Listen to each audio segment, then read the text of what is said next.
Hello everyone, welcome to my channel. My name is Ari, and today we're going to have some more stories about our toxic life. But before we start, it would be so much appreciated if you would subscribe to my channel, like the video, if you enjoy it, and maybe leave a comment down below. These simple clicks would mean a lot to the future of this channel and really reward the effort that I put in every day. And now without further ado, let's go. Today's first story. In this story, a couple married for 20 years, seemingly perfect, faced turmoil when the husband discovered his wife's cheating. After gathering evidence, he exposed her affair with a married man, seeking revenge by collaborating with the other man's wife. The elaborate plan resulted in both cheating spouses being left without homes. Despite the husband's initial bitterness, he hoped the consequences would deter others from infidelity, acknowledging the impact on their teenage son and the shattered family dynamic. Now let's get into the story. My wife, 47, and I, 43, had a wonderful relationship. We trusted each other, talked, cooked together, shared our incomes, and these things never changed. She knew she was extremely talented and smart, but she was humble about it. She didn't like women that loved staring in the mirror, camera on social media, or hearing their own voices. I never noticed anything weird about her or anything I would have changed. I appreciated her and counted on our long conversations every day. We were married for 20 years and had one teenager depending on us. I knew our relationship was the perfect example for him to watch, and it made me proud. That changed the moment someone told me my wife was cheating on me. It was 25 minutes after she left for a place she volunteers at. The neighbor across from our apartment knocked on my door and said he was standing on the porch for a smoke. When he saw my wife kiss the man that gave her a ride somewhere, I started pouring sweat and asked him if he was sure it was my wife. He said yes, of course. He said it wasn't the first time he saw her get in this guy's car, but it was the first time he saw a romantic gesture. I knew it was the Christian married man my wife carpooled with for volunteering. I couldn't believe he'd stoop so low and go behind his wife's back, knowing the woman he was wooing was married as well. This guy needed to face the consequences. I set up a small security camera so the next time she went with him in his car, I'd see what they did. It worked like a charm. I caught another bold kiss right in front of our apartment complex. What was my wife thinking? You don't just start kissing other people when you've been married for 20 years and have a teenage son to be an example for. When my wife got home, I showed her the video. I'm pretty sure she had to change her pants. She was mortified. She tried to say it didn't mean anything. It was just supposed to be like a friendly greeting kiss. But I wasn't buying that. I told her she had to stop volunteering so I could keep an eye on her. She agreed wholeheartedly, and I agreed not to tell her son anything yet. I certainly dreaded the thought of having to tell him his mom and I were getting a divorce. So we went everywhere together for 3 months. Then she started asking me if she could go to various places real quick, like the library, food store, gas station, a lunch run, or whatever else she thought was innocent sounding but disinteresting enough for me not to go. I knew she was trying to get me used to her going places without me again. I waited a while before I followed her to the gas station. She didn't need cigarettes or anything, and the car had a full tank of gas. Just as I thought, she met up with AP. She got in his car and they sped off. I was barely able to keep up. I thought for sure they'd notice my car, but neither of them did. I took pictures of her going inside his house, then drove home. I walked around outside while I called the church and asked the receptionist for AP's landline number. When I called at first, no one answered. I waited 1 hour before calling again. By now, my son asked where his mom was. I told him I wasn't sure, but probably volunteer again. So now I was lying to our son, and she was going to cause us to divorce. So much for being our sons. Wonderful example of a married couple. I knew he could still learn something from all of this when he was older, but I was bitter at the time. He went up to his room and AP's wife answered when I called the second time, told her she wasn't going to want to hear what I had to tell her, and it would probably be better if her husband wasn't around. She said he wasn't impressed me to go on. I told her the truth and mentioned the proof I had. She was completely blown away, just like me. Her husband's behavior never changed, and they had a good marriage. I apologized and sent her the proof. AP's wife agreed to help me by playing a role in a plan to really get back at them. She showed her cheating husband the evidence, but told him he could keep the house if he signed divorce papers immediately. He agreed, but the divorce papers she put together said she could keep the house. He wasn't very observant, so she pretended to move out, staying in my apartment while her divorce papers were finalized and AP moved my ex into his house. My son was very understanding when I explained that she really needed a place to stay. My divorce was also finalized, and the landlord took my wife's name off the apartment since she thought she was moving in with AP happily ever after. I could not believe my wife didn't care more about leaving her teenage son to live with just his father. She didn't take the time to talk with him or anything. She hurt him. I know he told her she did. And when she finally called him, full of shame, that was after AP's wife returned with papers ordering them to vacate the premises.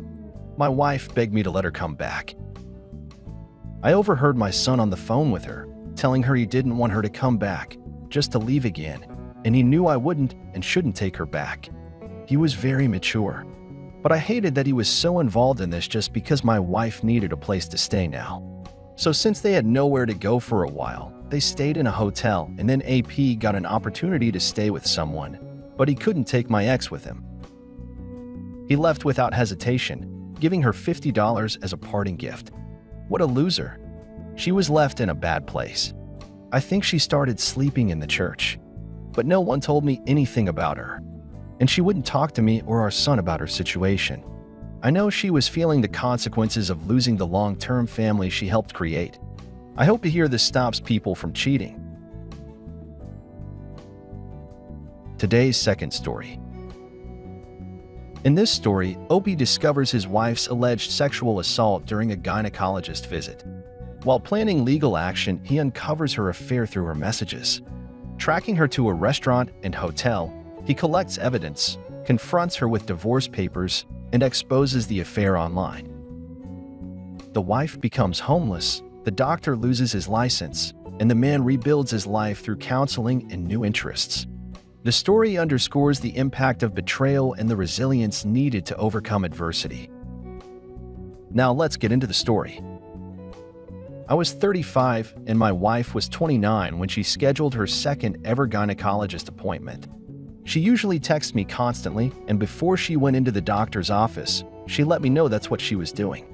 But on this day, she didn't reply to any of my texts until 3 hours after her appointment was over.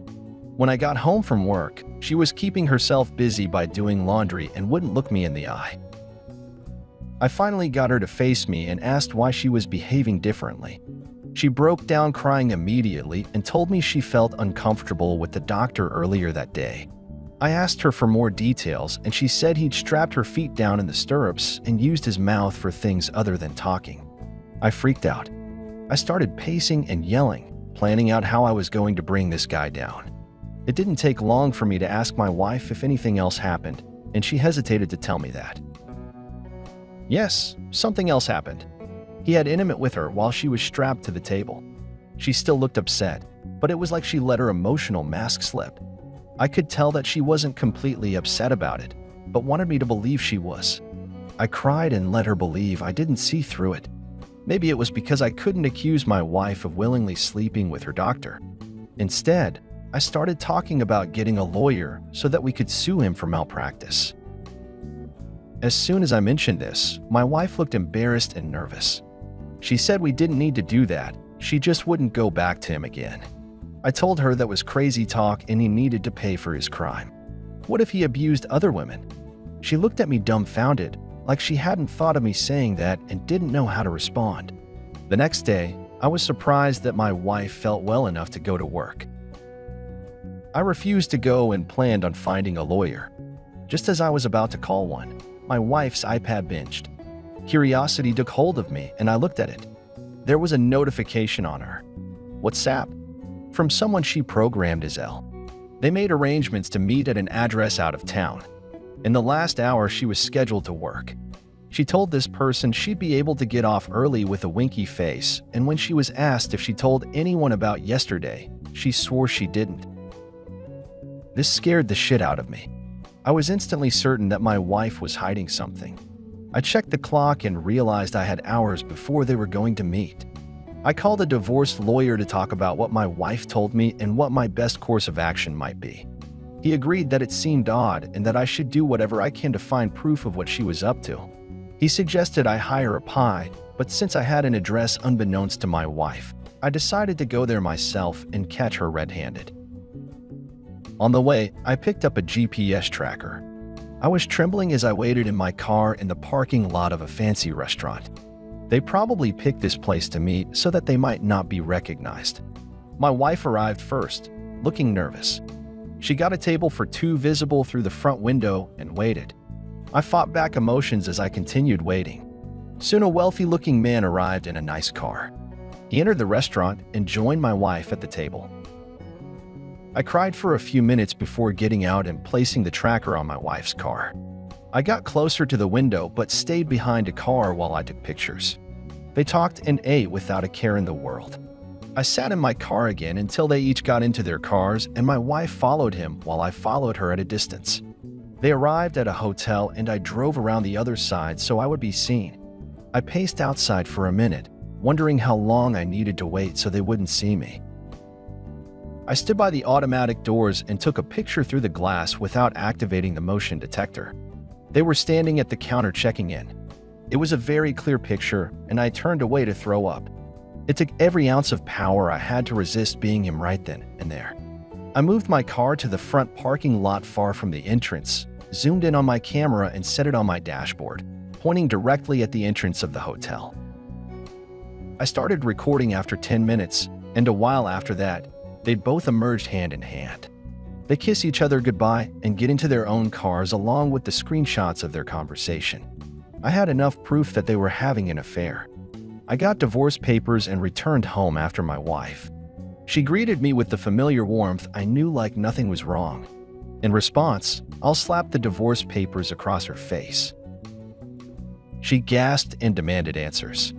I told her I was the one that deserved answers and that I had proof she was having an affair. She gasped and covered her mouth. All the color drained from her face and she asked me what I was talking about. I told her I didn't need to tell her what I knew. She just needed to tell me the truth. She tried to say she didn't know what I was talking about, but she couldn't look me in the eye or speak louder than a whisper. Her behavior gave her away completely. I threatened to post a picture of her and the doctor on social media if she didn't come clean. I started recording her as she started panicking. She said there was no way I had a picture and stared at me in disbelief. I assured her I did and showed it to her on the camera. She tried to grab it from me as quickly as she could and we fought over it. I got it back and immediately locked myself in the bedroom with the evidence. When she stopped screaming and pounding on the door, I told her to sign the divorce papers and get out of the house. If she didn't want me to post the proof I had, she would listen to me. She sobbed loudly for a few minutes before leaving the door. I wasn't sure what she was doing or if she left, but I posted my proof on her social media anyway. While she was being judged heavily online, she was trying to find someone. Months later, she was staying at miscellaneous places, sometimes abandoned buildings, all while we went to court. Her doctor's license was suspended, and he moved away. Since there were no witness testimonies, no charges were pressed against him. My ex is still homeless, regretting the short-lived affair that cost her everything. I've resisted any urge to help my ex out in any way. I started attending counseling sessions and took up a new hobby. I've chosen to share my story because this stuff actually does happen to people, and I don't want people to feel as hopeless as I did at first. Things can and do get better. Awesome job.